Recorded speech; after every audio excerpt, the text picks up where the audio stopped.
So again, on October 1st, 2016, I posted "There's no one to go to." And it's had a mere 296 views. When I was sent back to me, 39 thumbs up, 2 thumbs down. I want to share some of the comments that some of the viewers made. One viewer wrote, "Absolutely 100% correct. No one to go to. In watching your last few videos, it is painfully clear that we as a country are so close to being non-redeemable. The whole place is upside down. This election will seal it one way or another." Well, I don't think it's an election, it's a selection. Another viewer wrote, "I fear for Donald Trump.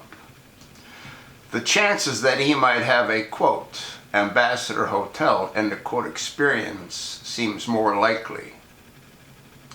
In parentheses, and RFK had not even yet won the nomination when they took him down. Like Trump, RFK was likely going to clean house, #1 on the economy of his day. However, was going to be gone. LBJ likely would have been arrested for it, or at least charged on things similar to Clinton.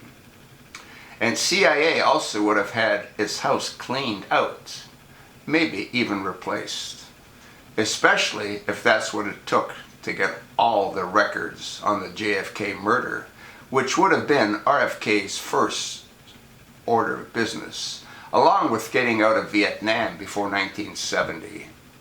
I see more than a few parallels with Trump 2016 and RFK 1968, both foreign and domestic.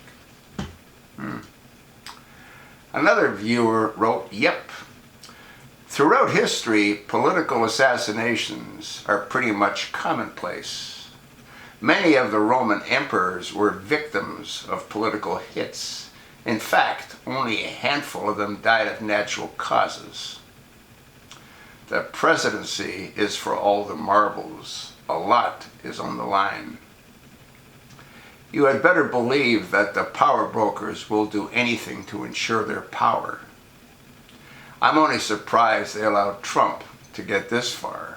I mean, if they plan on killing him, the time to do it was in the primaries, when he could be replaced by someone like Jeb Bush. In the primaries, he might have awoken 1 million people, but since they allowed him to reach the general election, he has awoken many more millions of people. Any assassination attempt has to be well crafted. This isn't 1963, where nobody had cell phone cameras and other mobile devices that accurately recorded things from great distances."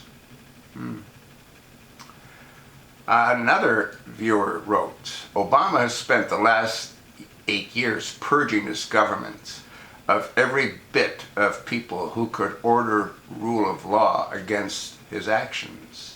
There is no one left except small barking dogs, and they have no power.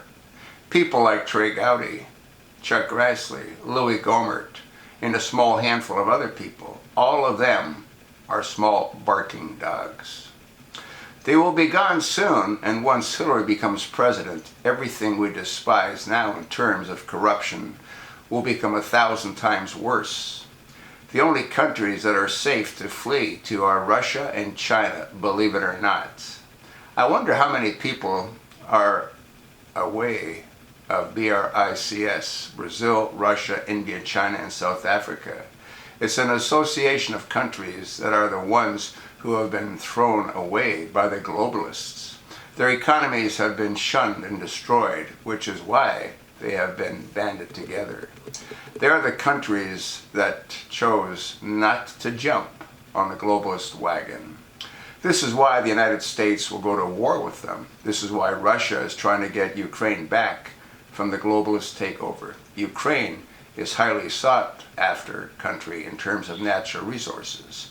Soros has invested billions into that country to take it over, and Russia is fighting back.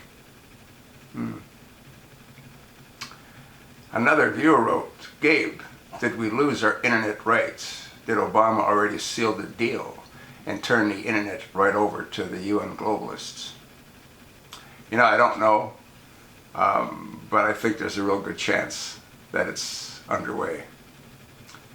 Another viewer wrote, awesome video, I agree, sewer of corruption. The FBI are a bunch of clowns. Well, I don't know if it's the FBI, it's the leadership of the FBI. I'm sure there's a lot of FBI agents that hate seeing what the department that they represent has been doing to the American people. Another viewer wrote, Frank Marshall Davis, wasn't he a communist?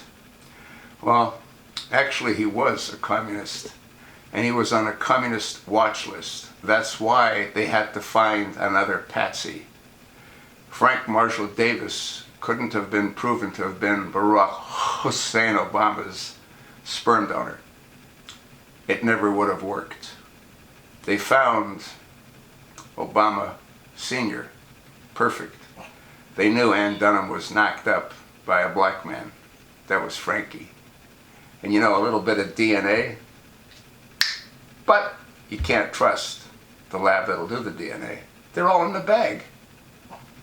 There's no doubt. Take a look at photographs of Barack Obama Sr. Black as coal. Black as coal.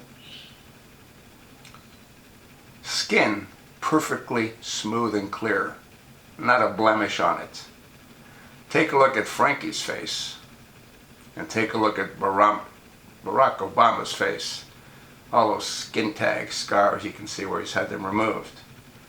Many people don't know that Obama also had a nose job, because his nose was flatter and wider, like Frankie's, you know?